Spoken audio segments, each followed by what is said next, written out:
Radar is a joint venture between PA, which is the national news agency for the UK and Ireland, and a startup company called Herbs Media. We've been going for about 2 years now, and it began with the help of a significant grant from the Google Digital News Initiative. That allowed us to take on 6 journalists at the PA's newsroom to start the Radar project. Radar stands for Reporters and Data and Robots. There aren't so many robots involved, but it's a neat title. And what I'll just do in the next little bit is just explain to you what exactly that means. It's grounded in journalism, so it's all about what the 6 reporters we've taken on can do in terms of identifying stories. And in the UK, we're very lucky to have a vast amount of publicly available data which is released on a very regular basis, often by the Office of National Statistics.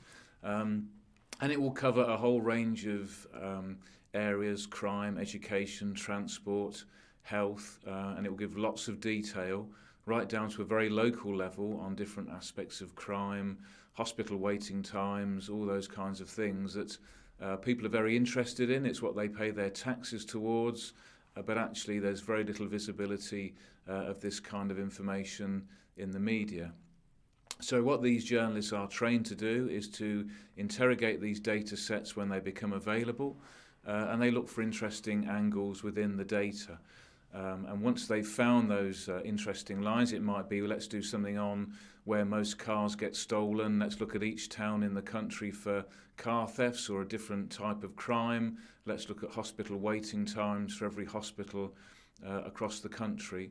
They can find within the data a line that tells that story for every particular hospital or local authority for crime and so on. The clever bit is they find those lines of data, and then they use a natural language generation software to set up templates which allow them to write lots of different phrases that explain anything that may be described in the data. So there's a clever bit of creativity there from the reporter. They've found the story, and then they're writing all the different phrases that will help to explain the data.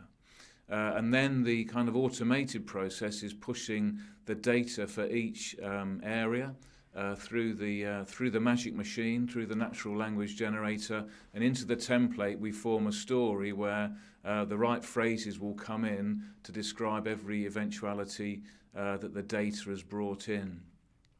We generally find a few generic quotes from somebody who's an authority on the story as a whole. So every story has 2 or 3 quotes at the end of it, but the real guts of the story is a mixture of the data for each location, plus the right phrases to describe what the data is saying for that particular town or local authority. That's the process, and we started that as a trial about 18 months ago. And for 6 months we gave it free to any local media organisation in the UK that wanted it. Needless to say, because it was free, everybody took it, and thousands of pieces were used.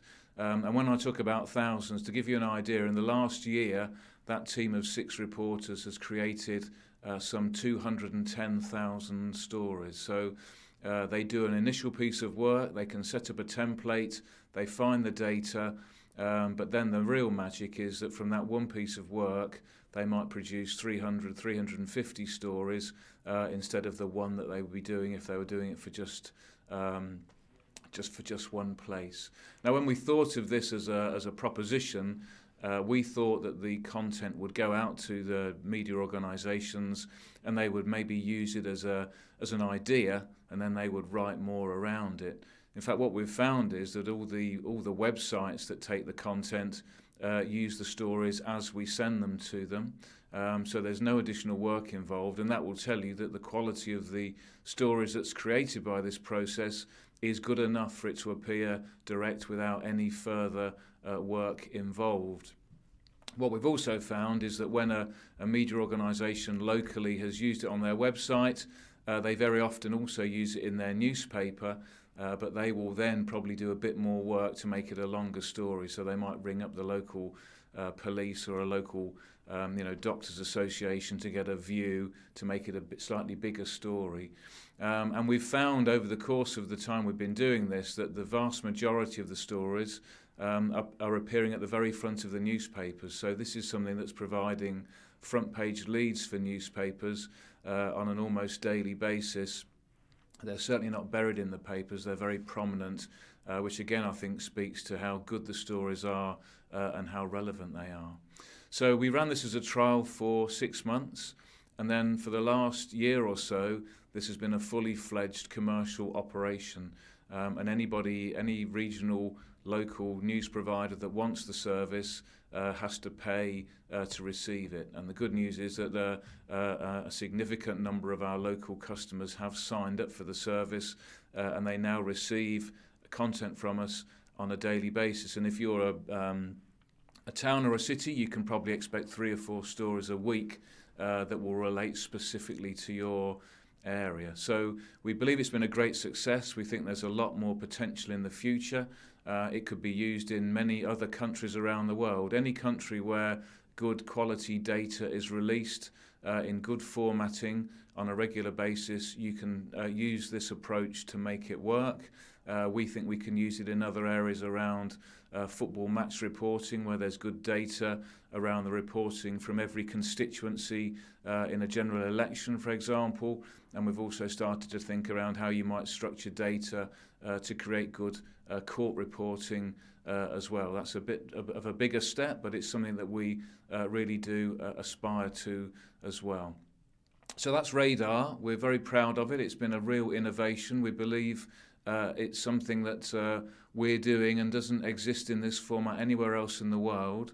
So we believe there's a lot to be learnt from it. It's not going to replace journalists. In fact, we've taken on an extra 6 to do it.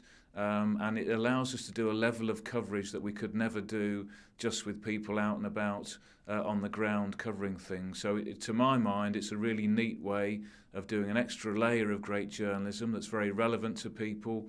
It's still driven by people at the heart of it, by good quality reporting, but then there's an underpinning of automation that allows us to scale it up to a level that we could never do in any other way.